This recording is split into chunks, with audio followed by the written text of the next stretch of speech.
I used to be a chronic procrastinator for 8 straight years.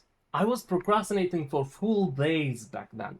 It was not even so long ago, it was like that till 2 years ago.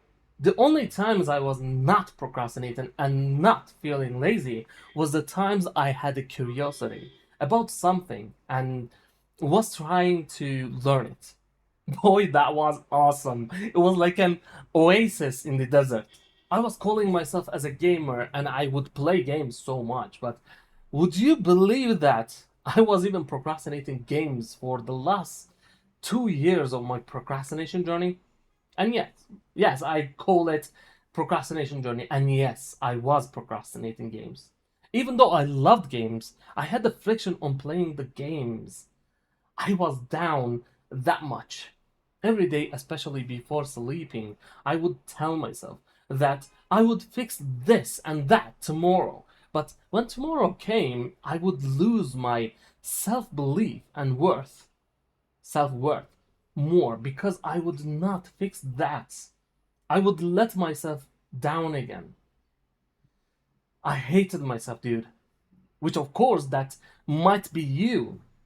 Yeah, I see you. You are a procrastinator, even if you don't want to call yourself that, which is a good thing. But when you get to bed, are you feeling any remorse? Any kind of shame or guilt? Are you feeling satisfied of the work and effort you put into the day? Yeah, I thought so. Welcome to the club, bro.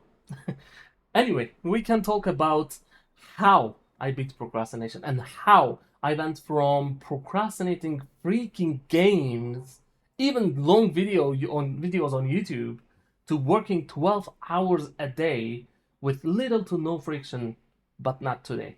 Today, I want to talk about what is procrastination and why it happens. First of all, let's flip the script. Procrastination isn't laziness or being stupid. It is a coping mechanism, and depending on where you are on the scale of procrastination, it becomes a habit. When you want or need anything, your brain evaluates it through emotions. If your negative feelings outweigh the positive feelings about the action, your brain perceives that as a threat to itself and immediately tries to find something else to do. On the contrary, if the positive feelings outweigh the negative feelings, you feel motivated. When you procrastinate, you start to do something easier, like social media or games or, unfortunately, porn. But would you be shocked when I say that some people procrastinate by doing the chores at home? Yes, my wife, for example, whenever she has an exam coming up, our home becomes more cleaner than ever. But you said you start to do something easier. Might be your question. Yes, I did. Easier for your brain, not your limbs. Your brain rushes to the comfort zone, and the comfort zone is not about being comfortable, it's about being familiar. For example, for my current self, my comfort zone is planning. I love planning and strategizing, dude. But the action is the most important part. And guess who wants to procrastinate that sometimes? So, the important thing is the feelings.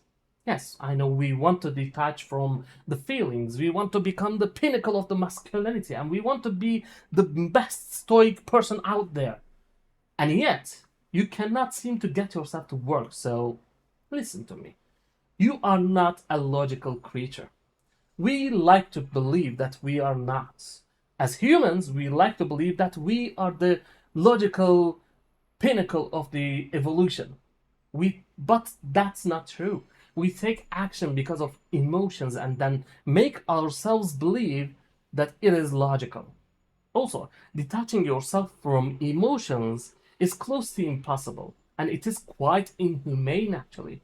Visualize that you don't feel any joy when doing something awesome.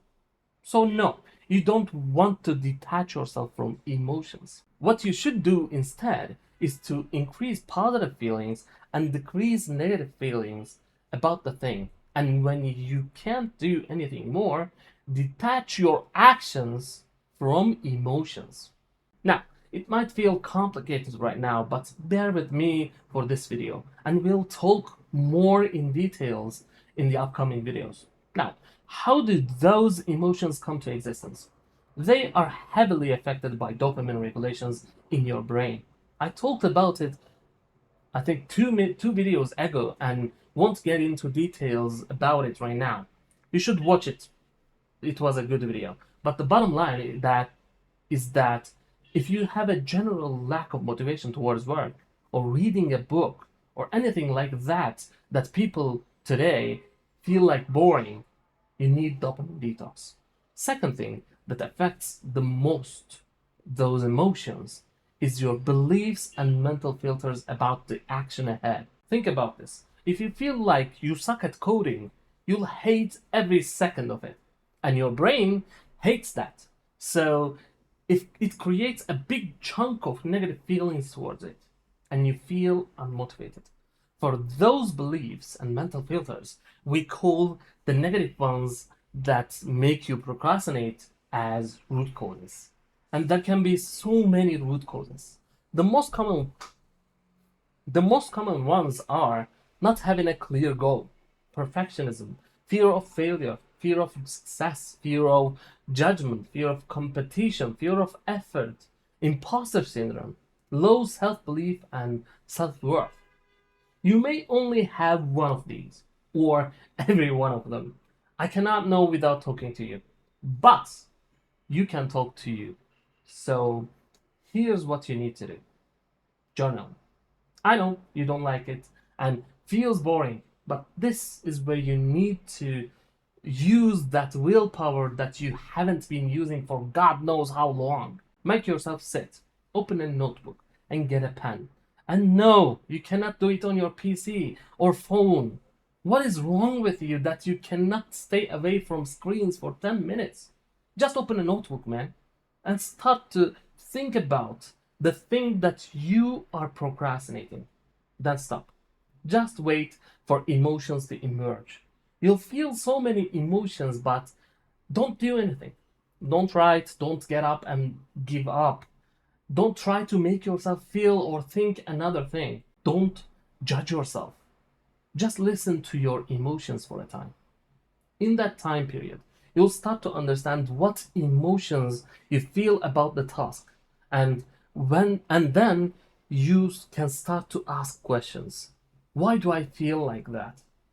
If you're feeling like you won't be able to do the task successfully, think about why. Why do you feel like that? What beliefs make you feel like that? Don't do this just 1 minute. Do it at least for 5 to 10 minutes. And try to really understand what is the problem. And don't judge yourself. Don't try to fix yourself. That is very important. Just understand. Just understand yourself. This part is just for understanding. This is the most important part of your journey to fix your procrastination.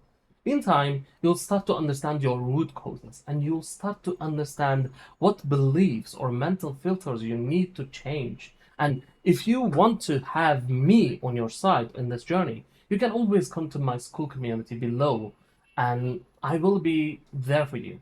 But for now, all you need to do is to journal. And again, this may seem very, very boring, but the magic you're looking for is in the work you're avoiding. We'll talk more about the beliefs and how you can change them, how you can change your mental filters later on other videos. But for now, you know what is procrastination, why it happens, and how you can find your root causes. In conclusion, procrastination is a mood regulation problem. If you can regulate your mood and emotions, you'll be able to beat procrastination in no time.